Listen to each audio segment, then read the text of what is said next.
I want to spend a little bit of time talking about your growth as a speaker. This has been an introduction to public speaking. But even in the span of an introductory course, I want you to think about the growth that you've had, the strides that you've made over these 10 weeks. So take a pause and reflect a little bit about your growth. How have you grown as a speaker? What skills have you improved upon? Also, on the other side, what are, and I think you should really take a hard look at this, what are your current areas of strength and weakness as a speaker? And I would say don't ignore your weaknesses, or they will always remain your weaknesses. But in identifying your speaking strengths, there's a lot of benefit there, because once you know those strengths, when you go into a speaking situation, you can begin to bend that speaking situation to your strengths. So, for example, I will occasionally find myself in situations where people will give me sort of talking points, and I'll go over these talking points, and more often than not, they're way too long and too writerly for how I am in front of a live audience. So I tend to rewrite everything if I've got time and edit it for my style, because whoever wrote that doesn't really know my style. I know my style, and I know what's going to work for me. And this is true certainly at like award or scholarship or academic ceremonies. I usually end up with large bios, so people who I'm going to introduce with these large chunks of text. And I know they're too long, and so I've worked at getting better at rephrasing and re-editing. Not to the point where I'm doing damage to that content, right? I want to be true to that content and to the person who it reflects, or whatever that content is reflecting. But I want to make sure that it works for me in that speaking situation.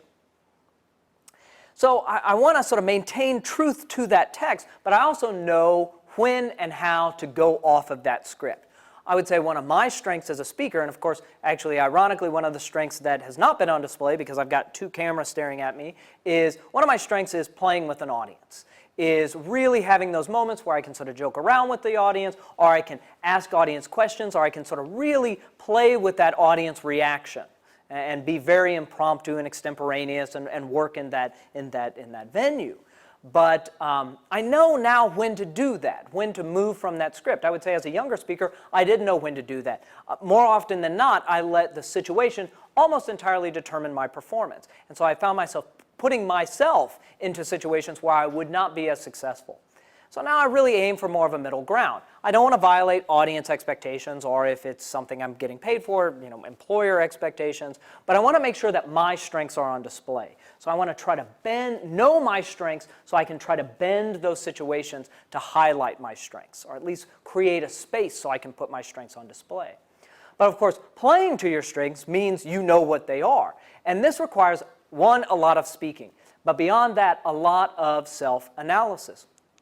So one thing I would recommend that you do is get in the habit of writing up notes after your speeches. You go, after you're done, you go back to your office or you go back home and you just sit down and you talk about what went well, what didn't, maybe what you're going to change for next time. And as difficult as it may be, I would really encourage you to do this immediately while the memory is still fresh. So as soon as you're done, go back and say, boy, this really worked well, this didn't work well, here's kind of how I would change this speech or similar speeches for the next go-round. So that's one thing in terms of your self-reflection, your personal reflection in this course. But also I'd like to carve out a little bit of time for you to think about perhaps what was the most fascinating aspect of this online class for public speaking, which was its cross-cultural comparison.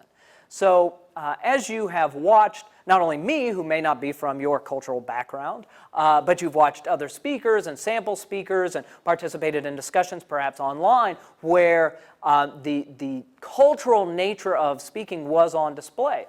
Take some time and think, what worked in your culture, but may not work in other cultures? Or, on the flip side, what works in other cultures for speaking, but may not work in yours? Okay, so what's working where? And then, were there some things that you saw that seemed to work across cultures? Now, of course, once again, the answer isn't to search out the one thing that works across all cultures. It would be so vague as to be meaningless. What does it take to be good at public speaking? Speaking well. I mean, that's the level of specificity that probably comes at that sort of global recommendation. But, like in all good cross-cultural study, finding these points of overlap or finding these points of difference should sensitize you to your practices as a speaker. and of course give you inventional resources. What sounded good that you can borrow from, that you can imitate, that you can study and really take something useful away from it for you. So now that we've reviewed the course, we've done a little bit of a self-inventory in terms of how you've grown and what you've learned in this cross-cultural environment. I now want to turn to the final chunk of the course and just start thinking about what are your next steps as a speaker at the end of this course? What are you going to be doing next?